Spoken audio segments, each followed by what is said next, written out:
Hi everyone. This lecture, as promised, is just purely about the revision on the demand and supply diagrams, which many of you find difficult to relate to.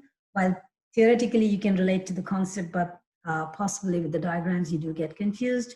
So one of the facts that you must ensure to remember when it comes to any question relating to the market equilibrium. So when it comes to the word market equilibrium, you essentially need to have both the demand as well as the supply curve to be drawn in there. So this becomes your supply curve here, and this is your demand. The negative sloping curve is demand curve. We have done this before, so I don't think I need to explain anything more than that. And you know it, on the y-axis, it is the price of whatever good is in context. So it is important again to remember whatever good is in context, that's what we want to consider, which means we would rather want to keep it if it's, let's say, the price and the quantity of beef, for instance. So if it's about price, you need to ensure that it is written into the y-axis as in price of beef or price of coffee, whichever good is being referred to here. So it's price of, let's say, beef. And here it is, let's say, the quantity of beef. So, and you do know what are the factors that affect the, the demand or supply of, let's say, beef. Taking a simple scenario, for any XYZ reason, assuming, let's say, the beef is a normal good, and if your income rises, what's going to happen to the demand for beef? Possibly it will increase. So how do you illustrate that? Maybe I'll just take it through a pen, makes it easier. Much quicker as well. So this is the initial equilibrium price and initial equilibrium quantity. And now if your conclusion is that an increase in income, that's it. If there is an increase in income that is leading to increase in demand for beef, because beef is a normal good, please get it right there. If the income is increasing and if it's a normal good, we know there's an increase in demand. And how do we show it? Through a complete shift of the demand curve, because it's not a movement along. It's not because of the price. The change is because of some other factor. So there you go. You draw a new demand curve, and this is how you show it is the new equilibrium price and new equilibrium quantity. So all you need to do is move to the right. Rightward shift is increase in demand. And if it was decrease in income, or considering that this was an inferior good, for instance, or let's consider another scenario that maybe this is not an inferior good, but possibly there is a greater trend for veganism, which means people do not want to have anything relating to animal products, or they don't want to have milk or beef or any non-vegetarian. So when I said increased preference or taste and preference for being a vegan, okay, so if you want to be vegan, this would mean the demand for beef will go. What will happen to the demand for beef? We know it. This is, again, I'm literally writing it down so that no one gets confused, because we are non-stop addressing the market of beef here. So this is it. And this is meaning the initial equilibrium price and quantity. Each time you do it, you must not fail to mention initial equilibrium price and initial equilibrium quantity. And now there is an increased taste for being a vegan. Yeah, for being a vegan, I've just spoken that, not writing every bit to keep it easier and quicker. And there you go. So now you know it. This will lead to decrease in demand. There's a shift of the demand curve, and there you shift the demand curve to the left, and you can see what's happening to the price and the quantity, right? Equilibrium quantity has decreased, and so has the equilibrium price. So depending on what the question is and what your answer is, if you are saying that the demand is decreasing, you show a leftward shift. If it's increasing, it's a rightward shift, as simple as this. So you could see there were just two demand curves each time. Even in the previous one, we had just two demand curves. So it's not much of a difference. It's all about the label. So you put it to the right, it's the increase. You have done this before. And to the left is a decrease. And this is meaning increase in demand here in this one. And this is meaning more quantity to start with, but over the time, the price goes up, and thus quantity demanded decreases and quantity supplied increases. That's the explanation for it. Moving to the next. Now for the supply, let's say if there is an increase in supply, but again, back to the initial bit, we cannot forget to mention EP and EQ, right? And the same thing, demand and supply. And we are still considering the market, let's say each time, because let us keep only one case here. So quantity of beef and price of beef. Now again, back to this idea. There is, let's say, better technology such that, you know, there is more of the cows are ready for the market of beef. So I'm saying better technology leading to increased supply, right? So increased supply. Another thing some people do still get confused, which way to move the curve. Remember, this is more. This is being more. So I'm talking of more for price, more for quantity, and you're talking about more supply, right? So all you do is increase in supply. Here it is, increase in supply. Here S1, and this becomes your equilibrium price and new equilibrium quantity. So you have done this before. That is, increase in supply actually leads to decrease in equilibrium price. And, oh, sorry, my bad. Increase and decrease in equilibrium price and an increase in equilibrium quantity. And this whole causation chain, I will write it one more time for you in any one of the contexts so that you can see how to explain your answers there. Ever anything like that comes into questions for your exams. So this is how you go about it. Increase is to the right, just in contrast of the same. If you were to do decrease, I'll not label it any further as quantity and price of beef. Now that you know it, you could even use the simple technique, market of beef, you know, because this is simply meaning it is relating to demand and supply of the market of beef. So now if you say, for some reason, what could be that some reason? Let's say because of drought, more and more cattle are starving and there's a lesser availability of beef. So in that situation, what's going to happen to the supply? Supply is decreasing. Remember, left is less. Left is less to the left. So you just shift the curve to the left, and there it is S1, and you can see what happened to the prices. Price has gone up and quantity has gone down. This is what we are saying here. So there is a lesser availability of beef, and this whole causation chain actually works in a very interesting manner. It is, you see it here, from here to here, there is a shortage now at the existing price. At the existing price, there is a shortage of beef. And because there is a shortage of beef, the prices will start going up. And as the prices start going up, you can see that the quantity supplied starts increasing and the quantity demanded starts decreasing. And this is how the equilibrium price increases. And the equilibrium quantity becomes lesser. So how do I write this whole causation chain?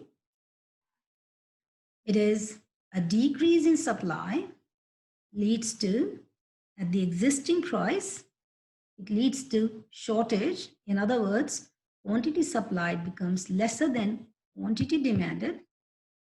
And thus, there is an increase in price, and that increase in price leads to decrease in quantity demanded and an increase in quantity supplied till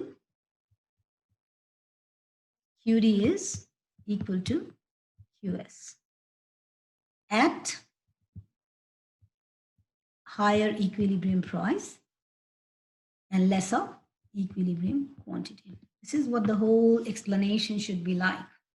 So the next one, if there is a simultaneous shift. Now we already know an increase. We'll just take a couple of examples here now. Let's say, okay, let me just, okay, here it is. Increase in demand. We have done this. What does it lead to? Just need to quickly get rid of all these icons here. Yep. Okay, so back to this. That's interesting. I'm having issues with this now. Here we go. So if there is an increase in demand and decrease in supply, before even we do that, we got to mark it down. What is our equilibrium price and our equilibrium quantity? So this is the equilibrium price and equilibrium quantity, demand, supply. Now, if there is an increase in demand, look at this, if there's an increase in demand, and if there is a decrease in supply, so maybe I would pick up a marker instead of the lines here, makes it easier. So this is different color, increase in demand, that's to the right, and a decrease in supply. So always try and shift one at a time, but different colors makes it easier for you to see. So if there is an increase in demand and a decrease in supply, decrease is to the left here. You can see what has happened to the equilibrium price. It has gone up. And what happened to the quantity? Okay, interesting. The quantity has reduced. But is it going to be the same case for all or each time? In this case, when there is a simultaneous shift, whenever there is a simultaneous shift, unless we are given in detail or a very clear-cut indication of what is changing more or less, we need to actually be able to give different conclusions, or there are three possibilities in each case, because of the simple reason, if you look at it, increase in demand can lead to increase in equilibrium price and an increase in equilibrium quantity. Whereas when you talk of supply, a decrease in supply, in this question, this is what we have done, leads to an increase in equilibrium price, but a decrease in equilibrium quantity. Now, these are two opposing things. So it could increase, it could decrease, or it could stay the same. Three scenarios. So the first one I've shown you, the quantity has decreased because if you look at the diagram very carefully, the supply has shifted more than the demand. That's why the prices has the supply has become much lesser as compared to the demand, and therefore supply has had a greater impact on the quantity than demand. You could also have another case wherein you may have, we'll try all the three cases. So again, an increase in demand. Now I'll just shift the demand curve just a little. If you can see it here, very little. And possibly, let me just also label it first, otherwise you can get confused. Here it is, EP and EQ. So this is D, D1, and this is your S. So this is initial, and the new one, I label it with another color. Do I label it now? Not really. I need to do the other curve as well before we do this. So increase in demand, just a little. And if I do the supply also about the same amount, you would see what's going to happen here now. Here, okay. I hope we get it all right. Here we are. So if you look at it in this one now, what has happened to the price? Price has gone up, but what happened to the quantity? Quantity has still remained the same. So this is conclusion 2 with the same thing. And the third diagram relating to this could be Let me just try one more here. The third diagram relating to this could be, this is demand and supply, initial equilibrium. And again, we talk about the demand. Now let us shift the demand much more. And let us shift the supply just a little. So you can see it here in this case. Sorry, my bad. I should have done it with the red color here and here. So if you really see this, price has again gone up, but you can see that the quantity has also increased. So depending on what you shift more, if you shift demand more, the conclusion of the demand will reign. If you shift supply more, the conclusion of the supply will be dominant. That's it. But if you shift them equally, price won't. I mean, one of the things would stay constant. That's the whole idea. In this case, the quantity would stay constant in that third case.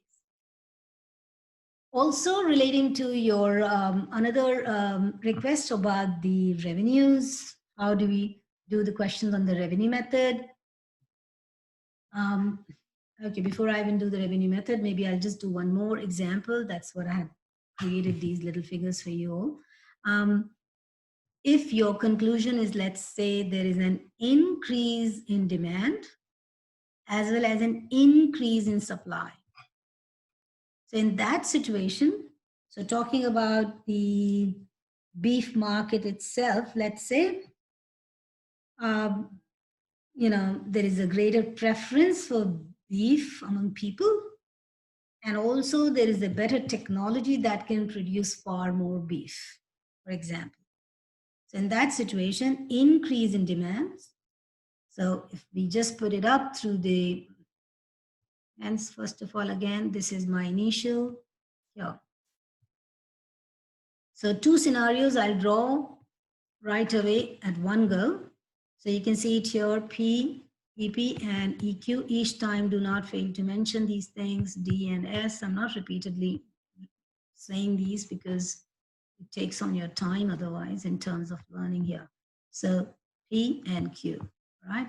So increase in demand, let's take it here. In one, I'll shift the demand more and supply a little.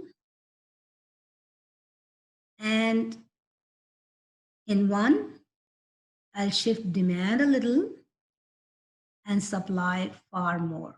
You can see what's happening to the price. In both the cases, quantity definitely is more. You can see quantity is more, quantity is more. But in case one, where I shifted the demand more, price has gone up. And in the other one, where I shifted the supply less, price has gone down. So it's all about the simultaneous shifts. This is possible, depending on what is changing more. And also it is possible that the price does not change at all, which means if the increase in demand is exactly equal to the increase in supply, the price won't change. So these are the ways you can draw these diagrams. If you have any questions relating to demand and supply, especially the simultaneous shifts. Last but not the least, elasticity. How does that affect the revenue? Let us take a scenario wherein, because let's just think of because of the COVID scenario, there is a decrease in supply, and we'll take two goods in consideration. One good is okay, that hasn't happened though. There was an equal increase in supply as well for the toilet papers, but assuming there was a decrease in the supply of toilet papers to start with, because none of that could be transported from one, you know, state to the other or whatever XYZ reason, let's say. So toilet papers have a highly inelastic demand, let's say it this way. So in this situation, if it's inelastic demand, and if the supply decreases, what happens to the price? Price has gone up, right? You can see it here, the price has gone up. This is the initial equilibrium price. Maybe initial equilibrium price I'll denote by black so that you don't get confused. And this is your EP1. Here, EP1. Okay. So the price has gone up. And let's see how much has the quantity gone down. Has it gone down too much or just a little? Remember, it's going to be going just a little because it is. So you can see that this gain in the price is far more than the loss in the quantity, which means that an increase in price is leading to an increase in total revenue for producers of toilet paper here. However, if it was a product that had a highly elastic demand, in fact, this could have been a case for pasta, toilet papers, any of that necessities that have a highly inelastic demand, right? Now, let us talk of maybe furnitures, which has a relatively elastic demand. Now, in this scenario, again, because of the transportation issues due to the COVID, people are, kind of not buying new furnitures. There is not much of a demand. Alongside, there is the reasons of transportation or you can assume, a lot of things are being traded these days, even online, but none of the supplies are happening, let's say. So in that situation, now what's going to happen? Let's say the supply has gone down. So if the supply decreases, this is elastic demand curve. Okay, this is elastic and this is inelastic. Look at the impact now. So if the supply decreases, again, the scenario is same, of course, price has to go up because supply is decreasing. But you can see it here that, the change in the quantity may be far more. Actually, I haven't managed to draw it a very elastic shape. Let me give it to go for another one on the next sheet. Let's look at another one. I'll draw one more for you. Okay, where is the new one? The next. So if it was elastic, let's do it. If it's elastic, and this is your supply curve, this is the price quantity, S, D, EP, EQ. You all know what I'm doing here, folks, I hope. So if the supply is decreasing, price has gone up just a little, but if you look at the quantity, big shift, right? And that means if the price increases here, it will lead to, if the equilibrium price is increasing, the equilibrium quantity has reduced a lot such that the total revenue for this business will go down. So whenever the demand is elastic, when the demand is elastic, meaning you can do without it, it's fine, it's not like a necessity, and you're not spending too much, it affects your budget a lot if the prices go up, and therefore you cut down on your demand a lot. So if this is the case, an increase in price would lead to decrease in total revenue. Whereas, as I said before, if it is inelastic, maybe I should put it there itself, and if it is inelastic, increase in price, here that is the EP, will lead to increase in total revenue for the business. What goods are inelastic in nature? Those that are addictive, that are like a necessity for you, things that you do not spend too much of money on possibly, the things that you have a greater loyalty base, you literally prefer them, are highly inelastic in nature in terms of their demand. So that's it all for this lecture, and I hope you benefit through and you're in a better position to do your work.